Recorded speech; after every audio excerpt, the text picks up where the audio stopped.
Subscribe करें पूज्य शीतल दीदी चैनल को और हमारे वीडियो सबसे पहले देखने के लिए बेल आइकन दबाना ना भूलें। एक बार सुग्रीव को कि जब भगवान राम और लक्ष्मण दोनों वनवास के दरमियान सीता जी की खोज में ऋषिमुख पर्वत के पास पहुंचे तो वहां सुग्रीव ने हनुमान जी को कहा कि हनुमान जी आप जाकर के पता लगाइए कि ये कौन है। तो हनुमान जी ने कहा कि क्यों, आपके पास आंख नहीं है क्या? आप भी तो पता लगा सकते हैं ना, जाकर के देख सकते हैं कि वो कौन है। तो सुग्रीव ने कहा कि आंखें तो है, लेकिन हनुमान जी हम आपकी आंखों से देखना चाहते हैं। हनुमान जी ने कहा कि आपके पास आंख नहीं है। तो सुग्रीव ने कहा आंख तो है, लेकिन हम हनुमान जी आपकी आंखों से देखना चाहते हैं। सुग्रीव आखिर हनुमान जी की आंखों से क्यों देखना चाहते थे? ऐसा तो क्या था हनुमान जी की आंखों में? क्या था हनुमान जी की आंखों में? हनुमान जी की आंखों में थी भक्ति। जब कोई शिष्य गुरु का आश्रय ले ले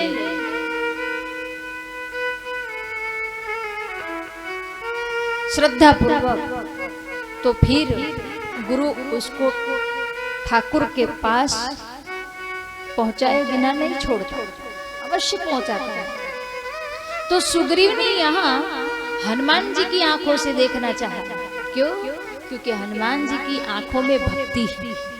श्री गीता जी में भगवान ने बड़ा सुंदर वाक्य कहा है कि ब्रह्म भूतः प्रसन्नात्मा न सोचती न कांक्षति। कहते जीव ढूंढ ढूंढ के थक जाए।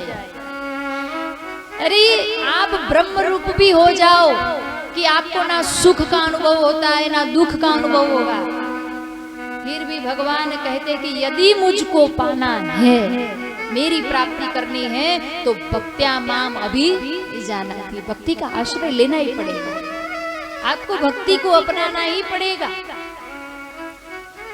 तो गुरुदेव की कृपा से ही इष्ट का दर्शन होता है। पार्वती जी ऐसे नहीं समझ पाएगी कि वो ब्रह्म कौन था, उसको शंकर जी का आश्रय लेना ही पड़ेगा, जाना ही पड़ेगा शिव की चरण में। और पूछ रही है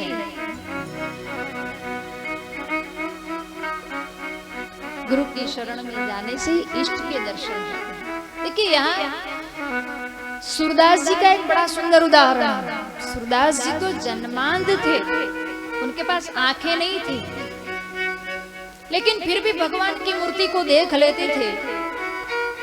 क्या कारण था? बोले देखने को घनश्याम की मूरत, देखने को घनश्याम की मूरत, चाहिए सुर के जैसी आँखें, चाहिए सुर के जैसी आँखें। अरे देखो हम लोग, आप लोग मंदिर में जाए और भगवान के दर्शन करते हैं तो भगवान की मूर्ति में हमको क्या दिखता है? हम लोग को ये दिखता है कि ये पत्थर की मूर्ति है, ये मार्बल की मूर्ति है, ये काठ की मूर्ति है, ये चांदी की मूर्ति है, ये सोने की मूर्ति है, ये अष्ट धातु की मूर्ति है। हम आपको तो ये दिखाई पड़ता है, लेकिन देखिए सूरदास जी जन्मांध थे, पर फिर भी सूरदास जी को तो उस मूर्ति में भी भगवान दिखाई पड़ते थे। तो भगवान को अभिप्राय है कि भगवान को देखने के लिए चर्म चक्षु की आवश्यकता नहीं होती।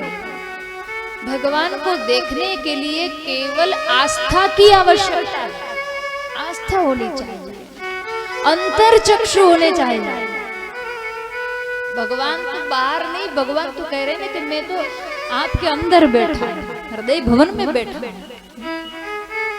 भगवान अंदर नहीं बैठता, तो हम आप बोल थोड़ी सकते, यहाँ क्या हम थोड़ी बोल रहे हैं, अंदर बैठा परमात्मा बोल रहे हैं, उसकी मर्जी है तो हम बोल रहे हैं।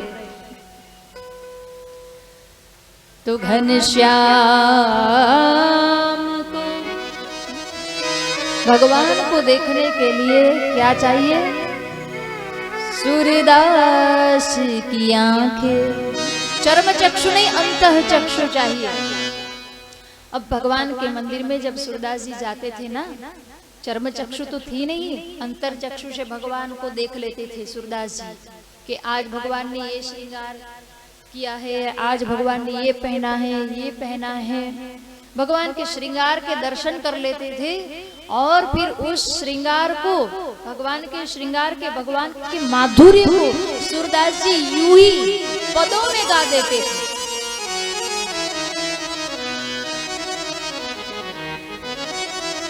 तो गोकुल के श्री गोसाई महाराज सब कहने लगे कि अरे गोवर्धन नाथ जी का दर्शन करने जाते थे रोज सूरदास जी महाराज, और गोवर्धन नाथ जी का दर्शन करके उनके श्रृंगार का यूं ही पदों में गान करते थे।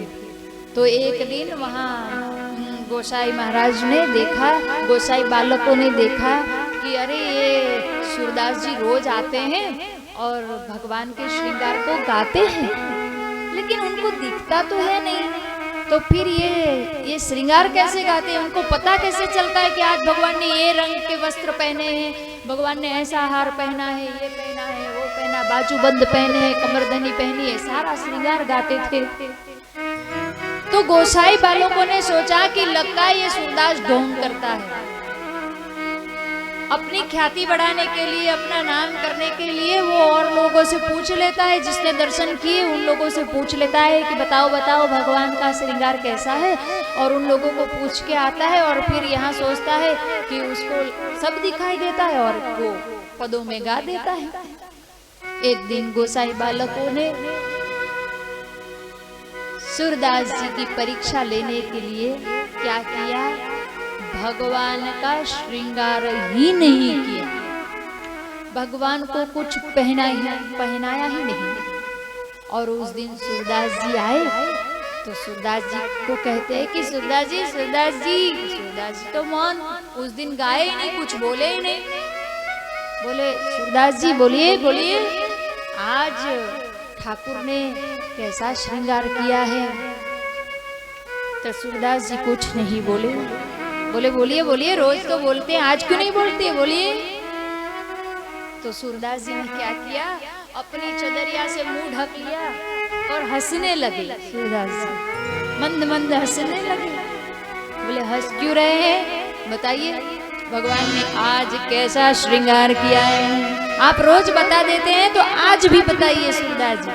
और सूरदास जी हंसने लगे, चदरिया ढक के मुंह पे, कि क्या गाऊं मैं, मुझे तो शर्म आती है। बोले नहीं नहीं बताइए भगवान का श्रृंगार कैसा है आज। तो सूरदास जी ने गाना शुरू किया।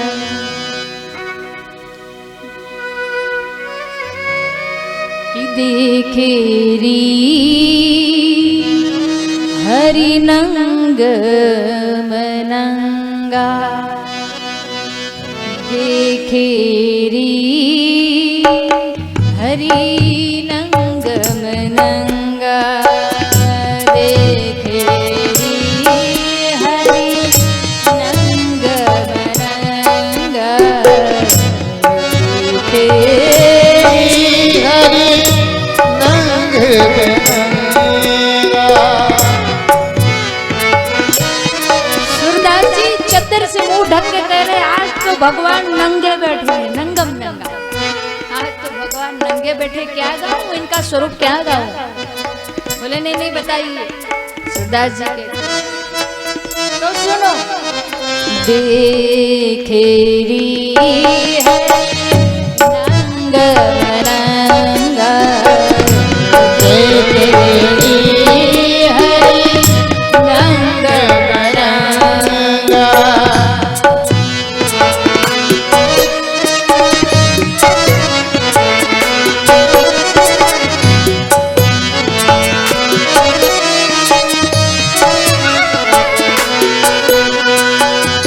जल सुत भूषण अंग विराजत जल सुत भूषण अंग विराजत। जल सुत, जल सुत का मतलब कमल, जल में कमल खिलता है तो जल सुत। सूरदास जी कह रहे जल सुत भूषण अंग विराजत जल सुत भूषण अंग विराजत। वसन ही ने छवि उठत तरंगा वसन ही ने छवि उठत तरंगा देखेरी हरि नंग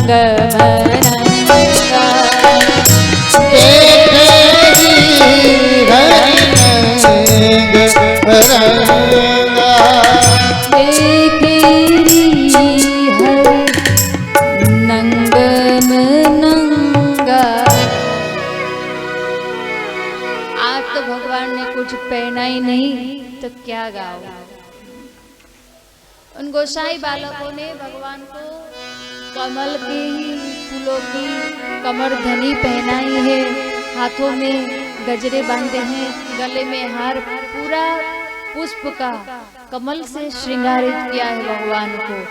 वस्त्र पहनाए नहीं, न कोई आभूषण है, आभूषण है तो किसके है?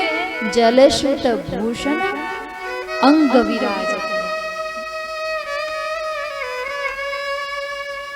उस दिन गोस्वामी बालकों ने भगवान को कमल का श्रृंगार किया है और सूरदास जी ने गोसाई बालकों को कह दिया कि आज भगवान नंगे बैठे हैं, क्या गाओ। तो कहने का अभिप्राय है कि भगवान चर्म चक्षु से देखने वाली चीज नहीं है। जैसे गुलाब का पुष्प आपके हाथ में हो, आप उसे सूंघे, कोई आपसे पूछे कि कैसी सुगंध आ रही है, तो आप कहोगे बहुत मीठी, बहुत अच्छी, बहुत मधुर।